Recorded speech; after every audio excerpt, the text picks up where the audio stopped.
সত্যি তো খেয়ে নিল। এরা আবার চিকেনও খায়।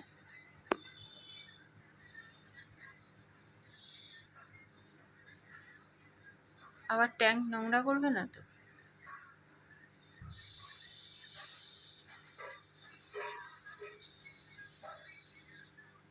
এত দিও না, এত দিও না।